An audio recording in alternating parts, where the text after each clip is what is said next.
Negotiation. John McKinney, Assistant City Manager. Sharon Cronin, HR Director. Candace Gates, HR Coordinator. Chris Susan, POPD Lieutenant. Howard James, Lieutenant. Tom Aiken, POPD Lieutenant. Hannah Lawrence, Costa. Greg Forehand, PBA. Warren Carmen, PD Lieutenant. Andy Marino, Chief of Police. Matt Jones, Attorney. Wayne Clark, City Manager.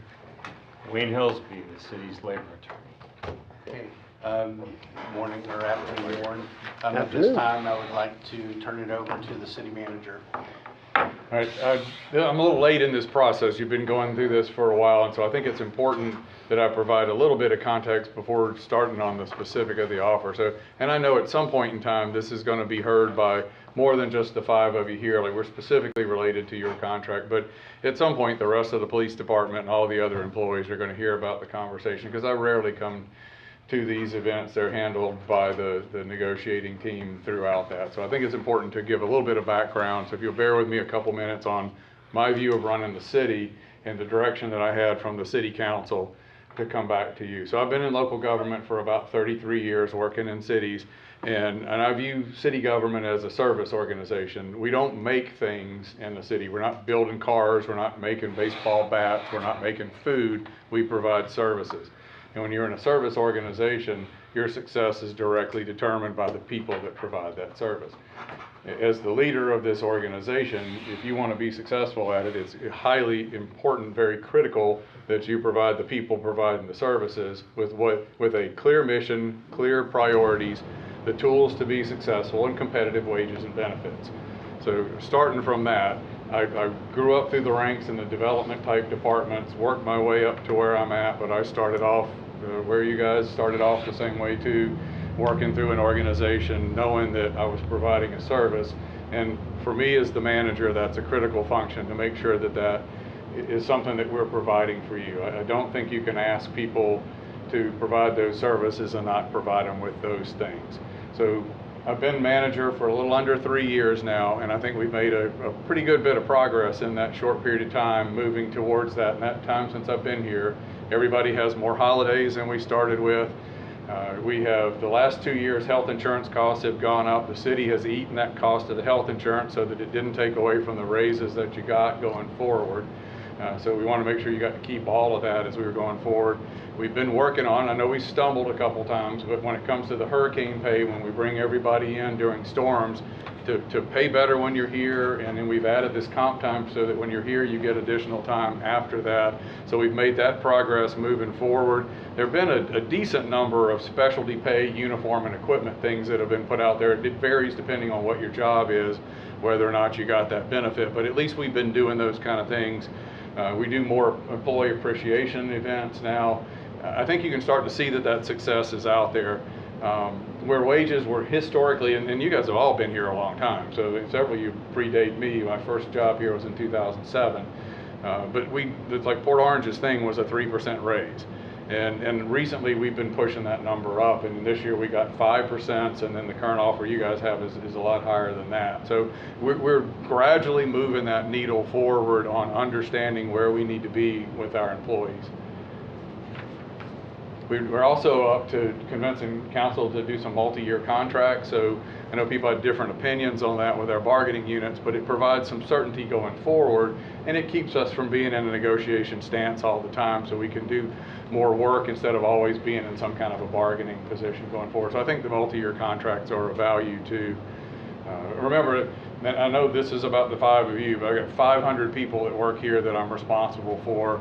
I'm trying to make sure that we're fair across the board to everybody. We're trying to take care of all of them as we go forward. So this year we had negotiations with everybody this year. So you guys are the last group that's still out there. As I said, I do think the positive impacts are out there. I'm starting to see results from this on a constant basis. We're getting thank yous from the citizens more often. You're beginning to see people who were working in the field who might have thought nobody cared to hear their opinion, telling us that, hey, I got a better way to do this. Why don't you do it this way? The only way we're going to hear that is from you guys. So taking that position that I had, I've gone to council and asked them, are we all on board on the same thing? And they are consistently with me. I've been in a number of executive sessions with them now over the 3 years. these guys here have been in department head meetings with me for 3 years, so I constantly keep saying that it's important to take care of the people that work in this organization. So the council's expressed that support, that taking care of the people is important. Now, what they've expressed to me, to be sure, though, is that they don't like the idea of giving benefits and then pulling benefits back. So their approach to doing benefit improvements is tied to making sure they're sustainable. And so you don't want to go too far ahead and then realize you can't afford it, and then what happened a number of years ago where your benefits pull back on you. So, and I recognize there's history before I started here in '07, and there's history after the recession where those kind of things happen. So they have consistently told me, we don't mind moving forward, we don't mind making progress, but it needs to be slow and methodical, and they want to get there at a pace that it doesn't ever warrant the fact that they've overextended and they can't afford to continue providing those sets of benefits. I kind of look at it like climbing a mountain or running a long distance. You know, you're going to set milestones along the way. You're not going to get to the finish line immediately. You've got to set milestones and keep getting there. And I realize, I'm looking at a group of veterans here, you're not waiting around 10 more years to get to the end of the, I understand how that works. You know, but I'm in a position where I have to deal with 500 employees and make those improvements methodically across the board to everybody. And I'm not going to be sure I can do everything in 1 year for everybody. I expect to see these improvements are going to take time.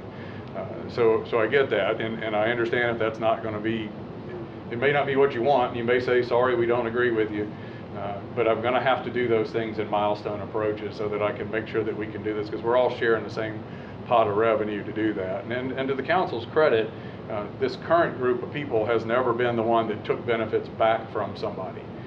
In fact, this council has approved tax increases and also approved fee-based changes that have helped fund service improvements and wage increases. So they were listening when we told them, we need you to do this, we need the funding. It's important to have that revenue to move forward. Moving off the big picture of the city as a whole to the police department specifically, you all know that we market the city as a safe city. It's in everything we say. We always begin by saying Port Orange is a safe, family-friendly, attractive, great parks, great schools kind of community, but it always leads with public safety. So that's the starting point of it. This is a city that respects police. People come here. They don't have to worry about the stuff that you saw around the country in recent years. This is a place people come because the police department is highly respected. I've been very fortunate. Manny was nice enough to let me be a part of hearing the report coming out of the accreditation that was recently done. It was very impressive to hear that.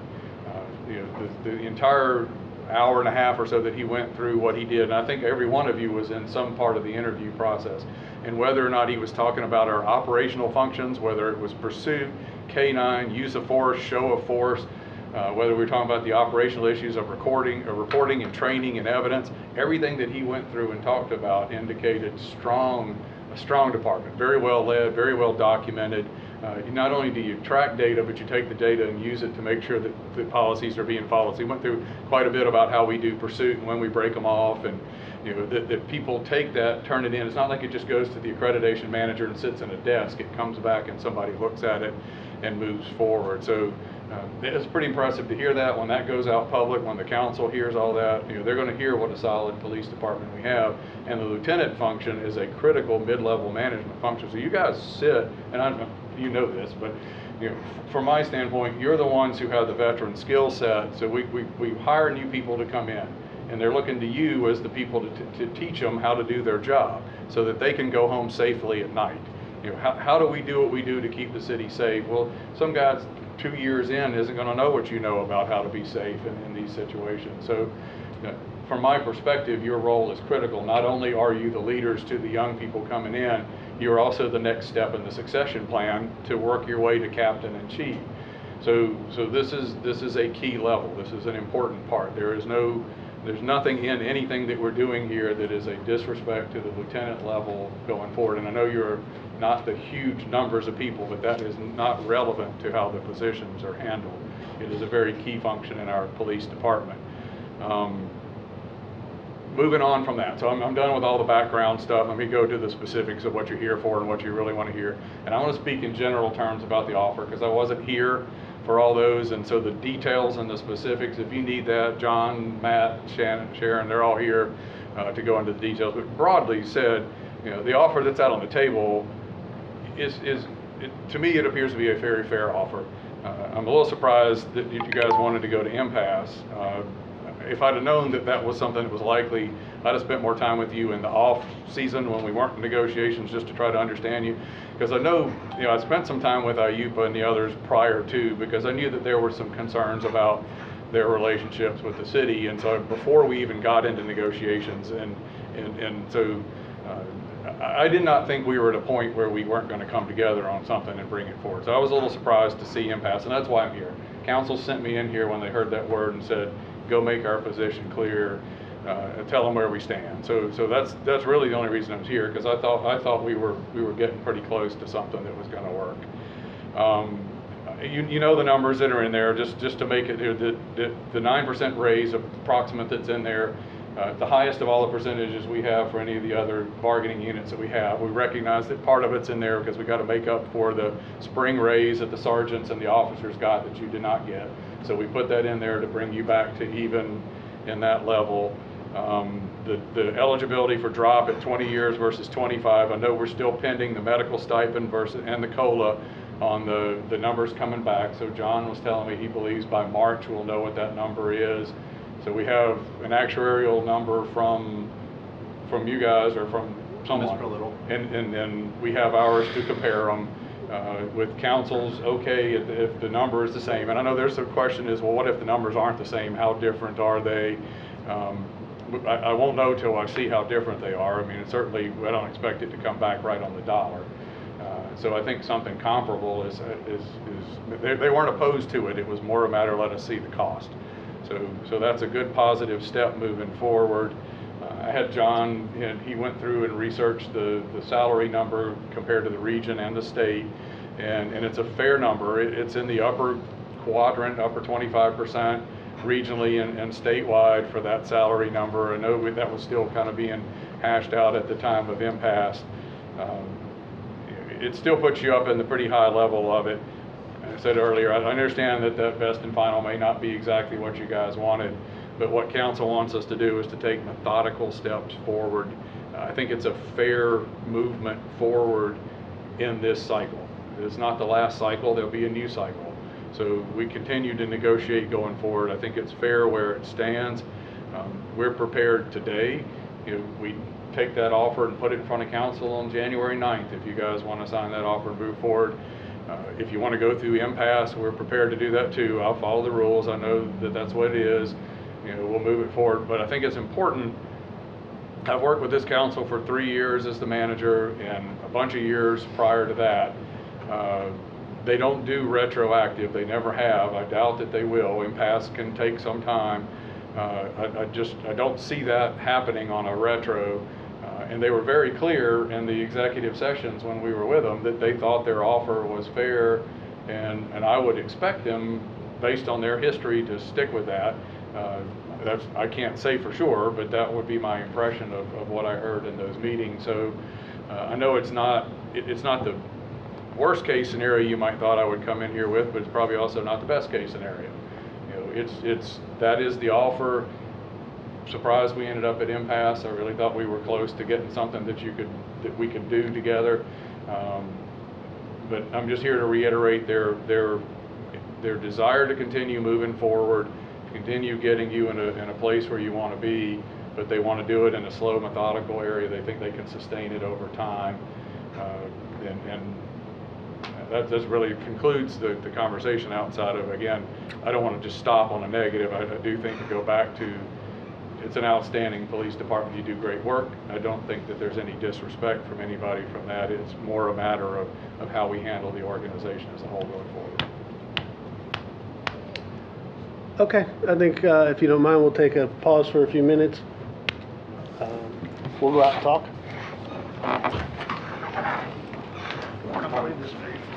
Thank you. You want the feet or working back? Yeah. I don't know how to pause that. How does the heater crank so much up here and not work at all downstairs? Otherwise. Where you can sit here and I could have worn shorts. AC. Well, that's why we like to be here first on the afternoon and sit on that side. No, you don't have the back, yeah. We've had several arbitrations, special magistrate hearings,